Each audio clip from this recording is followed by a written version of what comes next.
गांव का नाम धर्मपुर। बहुत समय पहले उस गांव में राजू नाम का एक खिलौने वाला था। वो बाजार में अच्छे खिलौने बेचा करता था। अच्छे खिलौने होने के कारण सब उससे खिलौने खरीदते थे। उस गांव में एक और खिलौने वाला था। उसका नाम था कमल। वो राजू से बहुत जलता था। वो यही सोचता था कि कैसे राजू को परेशान किया जाए, लेकिन कमल हमेशा असफल रहता था क्योंकि राजू को खिलौने बेचते हुए देखता रहता था। पापा खिलौने। भैया वो लाल रंग का खिलौना देना मेरे बच्चे को। ये लो बेटा, ये लो। मुझे वो नीले रंग की गाड़ी दे दो अंकल।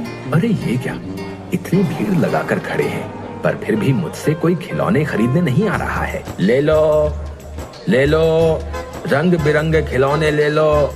मैं खिलौने बेचता हूँ, कबाड़ नहीं। दाम कम, खिलौना अच्छा। एक बार खरीदने के बाद चले सालों साल। अरे ये क्या, बाजार में किसी ने इस तरफ मुड़कर भी नहीं देखा। लगता है सबके सब बहरे हो गए हैं। लगता है कुछ ना कुछ गड़बड़ है। राजू के पास ही जाकर देखता हूँ, वहीं पर ज्यादा बच्चे हैं। अरे क्या हुआ कमल भाई, तुम यहाँ क्यों आ गए? असल में वहाँ बच्चे नहीं आ रहे हैं। तुम्हारे यहाँ तो बच्चे भीड़ लगाकर खिलौने ले रहे हैं, इसलिए सोचा इधर ही कुछ शुभ है। अरे कमल भाई, ऐसा कुछ नहीं है।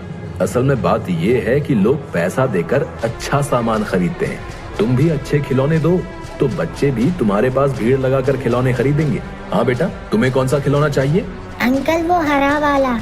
देखो कमल भाई, मैं सबको अच्छे खिलौने ही बेचता हूँ। हाँ, लेकिन मुझे थोड़ा कम लाभ होता है। लेकिन ज्यादा लाभ के चक्कर में कहीं कुछ भी ना मिले तो फिर। कमल खिलौने वाला सोचते हुए बोलता है। बड़ा ज्ञान देने वाला बन रहा है। रुक, तेरा ज्ञान निकालता हूँ। कमल भाई, तुम यहाँ पर खिलौने बेचो और मैं तुम्हारी जगह जाकर खिलौने बेचता हूँ। ठीक है कमल भाई? जैसे तुम्हारी मर्जी राजू। फिर ये मत कहना कमल ने मेरे ग्राहक छीन लिए। दोनों हल्की सी हंसी हंसते हैं। नहीं कमल भाई, कोई किसी का भाग्य नहीं छीन सकता। तुम निश्चिंत रहो। दोनों ने अपनी अपनी जगह बदल ली। एक बच्चा दौड़ कर आता है। राजू खिलौने वाले की दुकान के सामने जाकर खड़ा हो जाता है, लेकिन वहाँ पर कमल अपने खिलौने बेच रहा होता है। बेटा, तुम्हें खिलौना चाहिए ना? आप बताओ कौन सा? अंकल वो राजू अंकल कहाँ हैं? मैं उन्हीं से खिलौना लेता हूँ। कमल राजू की ओर इशारा करते हुए बच्चे को बताता है। बच्चा दौड़कर राजू के पास जाता है। अगला दिन चिंता में घूमते हुए राजू खिलौने वाले के घर जाता है। तभी वो देखता है कि राजू अपने खिलौने बेचने के लिए तैयार कर रहा है। और तभी राजू खिलौने वाला किसी काम से बाहर जाता है और कमल चुपके से उसके घर में घुस जाता है। फिर वो कुछ खिलौने खराब कर देने के बाद जब अपने घर वापस जा रहा होता है तो एक बच्चा उसको भागते हुए देख लेता है। अरे ये तो कमल खिलौने वाला है, लेकिन ये भाग क्यों रहा है? उसी दिन बाजार में बच्चा। अंकल मुझे वो हाथी देना। अरे अंकल, इस हाथी का तो पैर टूटा हुआ है। अरे राजू, ये क्या टूटे हुए खिलौने दे रहे हो बच्चे को? मैं तुम्हारे पास से खिलौने नहीं लूंगा। राजू अंकल, आप मुझे टूटे हुए खिलौने दे रहे हो। तभी कमल आवाज लगाते हुए बोला, आइए आइए आइए, रंग बिरंगे खिलौने, मजबूत खिलौने, अच्छे खिलौने, बिना टूटे हुए खिलौने मिलेंगे मेरे पास। आइए, इधर आइए। तभी बच्चे दौड़कर कमल खिलौने वाले की दुकान पर चले जाते हैं और उससे खिलौने खरीदने लगते हैं। अगले दिन राजू खिलौने वाला सभी खिलौने अच्छे से पैक करने के बाद चारों तरफ अच्छे से देखकर तौलिया लेकर नहाने चला जाता है। उसके बाद कमल राजू के खिलौने वाली जगह पर आया और कमल ने पहले की तरह ही राजू के खिलौने खराब कर दिए। आज बाजार में कमल के पास भी बहुत भीड़ थी बच्चों की। तभी राजू की दुकान पर, मुझे वो घोड़ा दे दो, लेकिन देखना टूटा ना हो। नहीं नहीं, कल पता नहीं कैसे टूट गए खिलौने, मुझे पता ही नहीं चला। राजू बच्चे को खिलौना उतार कर देता है, परंतु घोड़े की पूंछ टूटी होती है। अरे ये क्या, ये कैसे टूट गया? अंकल देखो, घोड़े की पूंछ टूटी हुई है। लेकिन टूटी कैसे? ये सही है, कल हाथी आज घोड़ा, रोज टूटे खिलौने दे रहे थे। क्यों अंकल, ऐसे खिलौने क्यों दे रहे हो आप हमें? राजू के सभी बच्चे जो उससे खिलौने खरीदते थे वो सभी कमल से खिलौने खरीदने लगे। सभी ने राजू को ठग और झूठा समझना शुरू कर दिया और इधर कमल तरक्की कर रहा था। ये सब देखकर राजू चौंक गया और राजू खिलौने वाला मन ही मन सोचने लगा, ये कमल का ही काम है, लेकिन साबित नहीं कर पाऊंगा। अगर मैं सच्चा हूँ तो एक दिन सबको सच जरूर पता चल जाएगा। कमल खिलौने वाला इसी मौके की तलाश में था। फिर वो मिट्टी के खिलौने बिना पकाए उन पर रंग करके बेचने लगा और लोगों को ठगने लगा और बच्चों को पागल बनाने लगा। अगले दिन हंसते हुए कमल खिलौने वाला अपने घर अरे सुनती हो, कहाँ हो? खिलौनों को अच्छे से रंग करो। मैं बाजार जा रहा हूँ किसी काम से। आज तो मैं बाजार में अकेले ही खिलौने बेचूंगा। अच्छा सुनो, आज अगर सारे खिलौने बिक गए ना तो कल हम और ज्यादा खिलौने पर रंग करेंगे। ज्यादा गड़बड़ के चक्कर में पकड़ में मत आ जाइएगा। तुमने क्या मुझे कच्चा खिलाड़ी समझा है क्या? हम खिलौनों पर ऐसे रंग करेंगे कि ना किसी को पता चलेगा कि खिलौना कच्चा है क्या पक्का है। कोई समझ ही नहीं पाएगा और मुझे लाभ ही लाभ होगा। ये बोलने के बाद कमल जोर जोर से हंसने लग जाता है। अच्छा सुनो, फिर तो आप सुनार से कहकर मेरे लिए एक हार तो बनवा देंगे ना? बताइए ना। बनवा दूंगा, तुम थोड़ा सब्र रखो। है, समझ गई। कमल की पत्नी गीता ने खिलौनों पर अच्छे से रंग किया। उसके बाद कमल खिलौने लेकर बाजार की ओर जाने लगा। रास्ते में कमल को राजू मिला। अरे राजू, बाजार नहीं जाओगे? नहीं, मैं बाजार नहीं जाऊंगा। मैं उसी दिन बाजार जाऊंगा जिस दिन गांव वाले मुझे बुलाएंगे। राजू दूसरे गांव में गली गली घूमकर अपने खिलौने बेचने लगा। वो जोर जोर से आवाज लगाता।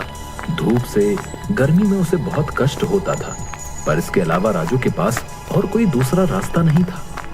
राजू खिलौने वाला दूसरे गांव में आवाज लगाते हुए, खिलौने ले लो, खिलौने ले लो, खिलौने ले लो, अच्छे बढ़िया खिलौने, खिलौने खिलौने खिलौने ले लो, खिलौने ले लो, अच्छे बढ़िया खिलौने।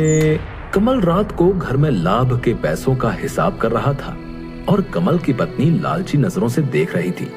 कमल हंसते हंसते कहता है, अरे सुनो गीता, आज सारे खर्चे को छोड़कर लाभ हुआ है 700। कल और ज्यादा खिलौनों पर रंग करना पड़ेगा। आज खिलौने कम पड़ गए बाजार में, सभी बच्चों को नहीं दे पाया। अच्छा सुनो, अपने कालू सुनार से कह तो दिया है ना? कह दूंगा जी, कह दूंगा। महीने के आखिर में ही कहूंगा। काम थोड़ा जमने तो दो।